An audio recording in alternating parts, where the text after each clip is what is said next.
The African Commission on Human and People's Rights, a meeting at its 60th ordinary session held from 8th to 22nd May 2017 in Niamey, Niger, passed a Resolution 372 on protection of sacred natural sites, SNS. This was after a series of meetings and discussions between the Commission and civil society following a call made by the African custodians of SNS. The call, which was made and signed by the custodians meeting in 2014 in Ethiopia, called the Commission to recognize the role played by sacred natural sites as critical ecological, cultural, and spiritual areas important in the conservation of all forms of biodiversity and ecosystems. The call also asked the Commission to recognize the custodian community's role in holding responsibility for protection of these places and as their ancestral and cultural rights on behalf of the entire world community. Since the passing of the resolution, some African countries, including Uganda, Ethiopia, Benin, Kenya, Zimbabwe, and South Africa, led by ABN partner members, have taken initiatives towards its implementation. However, although these initiatives have borne good results at the grassroots levels with custodians and their communities, there is yet more work to be done at their national government levels. Such work should translate into practical translation of the resolution into different policy frameworks as one way of addressing the current crisis about biodiversity destruction and its consequent effect on community food security and climate change. It is at this level that the African Biodiversity Network ABN is moving to partner with different African communities to implement this Resolution 372 at grassroots level. In Uganda, the African Institute for Culture and Ecology, Africe, has already accompanied the indigenous Bagungu community implement this resolution through protection of 32 sacred natural sites and use of indigenous knowledge systems to conserve biodiversity.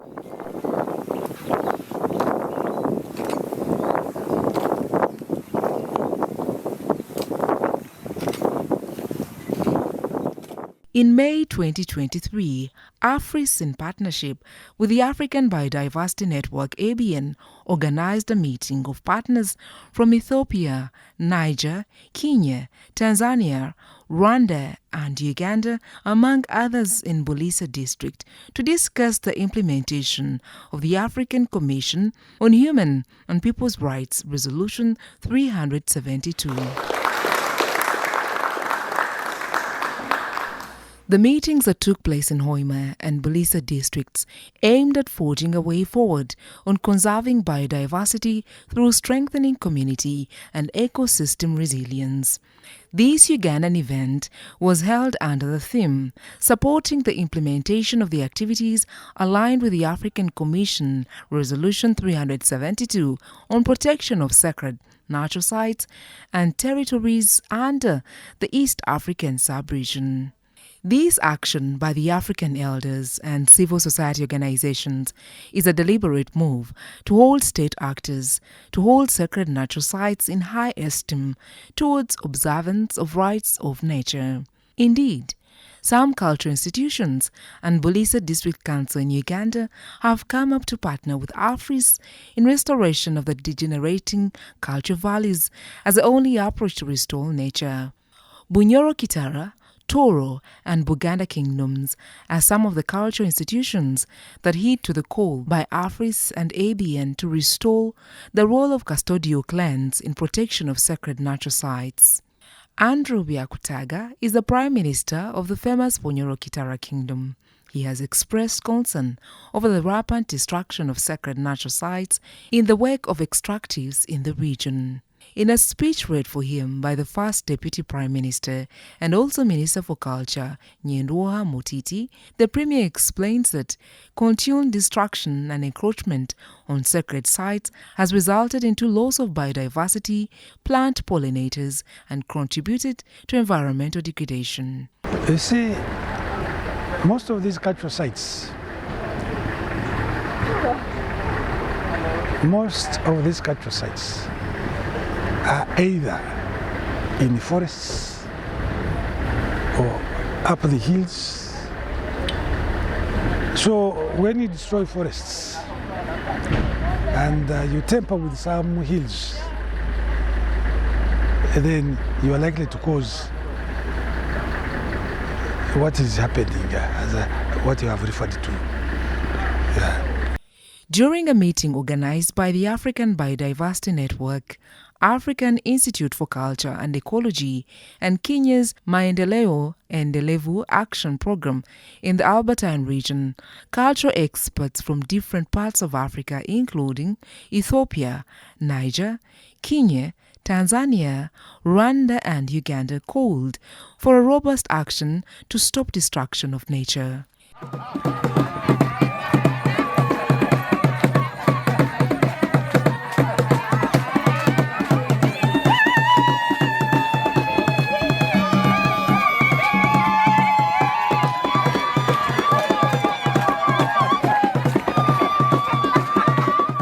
I think from this, we picked that everybody has a role and a responsibility in the community.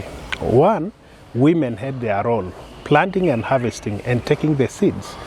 Men has a responsibility. Theirs is to identify and help protect. So what I picked from this is that we can actually organize ourselves, both men and women in our communities, to make the desired change, what we want to see.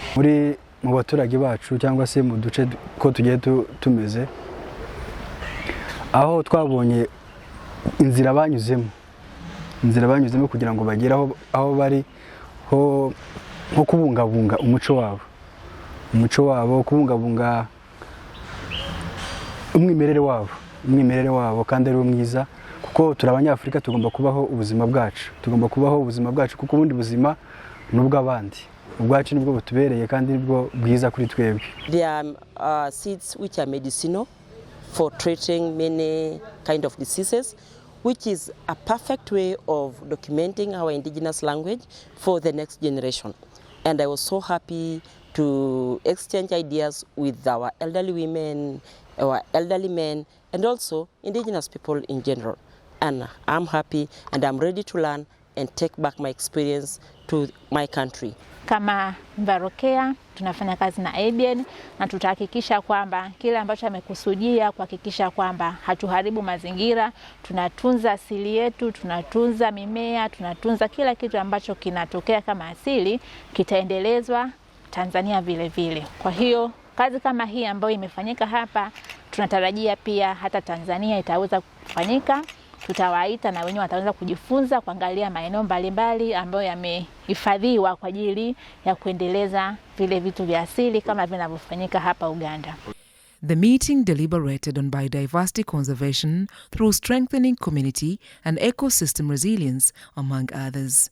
It was held under the theme supporting the implementation of the activities aligned to the African Commission Resolution 372 on protection of sacred natural sites and territories under the East African Sub-Region Node. The purpose of this meeting was to bring together the partners in the region to learn about the process of Uganda on protection of sacred natural sites. This protection of sacred natural sites comes from a resolution which was made by the African Commission on human and people's rights. And they made a resolution which came to be popularly known as Resolution 372. And part of this, this meeting, or part of the implementation of that resolution, these meetings which are being supported by a African Biodiversity Network in the whole of Africa. Now we have been here and the partners had come to learn about the Africe experience and our work in Uganda, especially in Burisa districts, where we have been working with custodians of sacred natural sites and clans.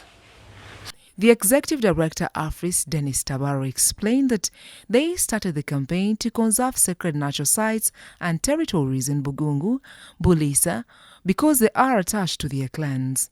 Tabaro says there is need for these sites to be resuscitated since the Africa Commission Resolution 372 empowers people to talk and conserve these natural sites and territories. It is very important to protect these sacred natural sites because, to be clear, sacred natural sites are ecological and cultural places, natural places, which are found within forests, rivers, lakes, and wetlands.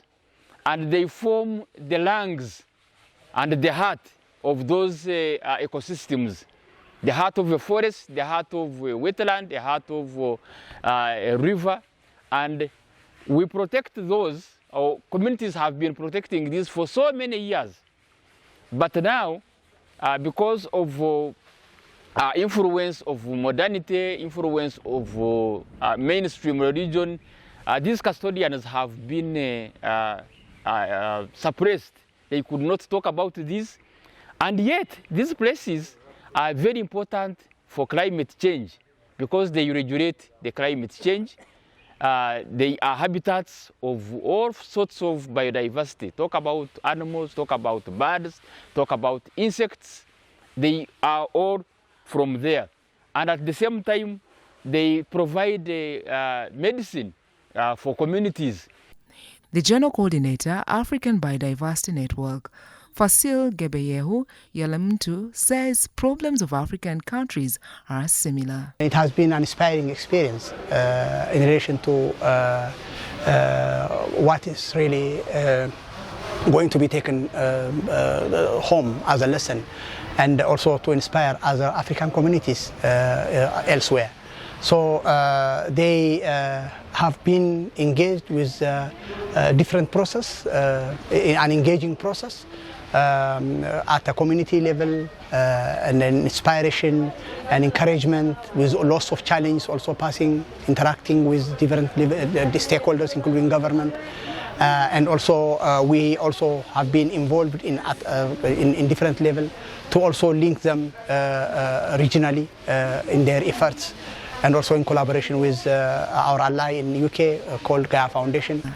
The head of Regional Development Corporation in Africa, Embassy of Sweden, Ola Adren, says working with communities on climate change is not the final solution, but part of the solution, noting that climate change is globally affecting biodiversity, and this can only be reverted by using indigenous knowledge. We strongly believe that climate change is severely negatively affecting the biodiversity on the globe, and therefore measures need to be taken. Biodiversity is probably the most important for food security, for food safety. And indigenous knowledge has been severely underestimated in this regard. And that's why we have opted to cooperate with the Africa Biodiversity Network to see to it that we can capture the indigenous knowledge, to have the seeds that are available locally safeguarded for the biodiversity for food production. This is very, very important in a situation where we have more and more difficulties in securing the food safety in many countries. So we are very happy about this cooperation with Africa Biodiversity Network. The Acting Assistant Chief Administrative Officer, Bulisa District, Samuel Magambo, says that on November 19th, 2019, Bulisa District Council passed an ordinance to recognize customs and the culture of the Bagungu. In 2019, came up with the customary laws of Bagungu, and these laws were one in the interest of protecting the following: the indigenous land of Bagungu, the custodian sites, the sacred natural sites of Bagungu, the rights of the Balamansi were the custodians, and the rules of nature which govern society. When the custodians came up with these laws, we appreciated as a district that they will go a long way to protecting our environment, because traditionally there were no laws protecting the environment, but it is the systems within the cultures of Bagungu that put up mechanisms for protecting the environment. And these were the employers. The sacred natural sites were specific ecosystems which were protected from any encroachment by anybody. So given that background, the district deemed it necessary to work together with the custodians of these employers or the sacred natural sites to come up with clear laws in form of an ordinance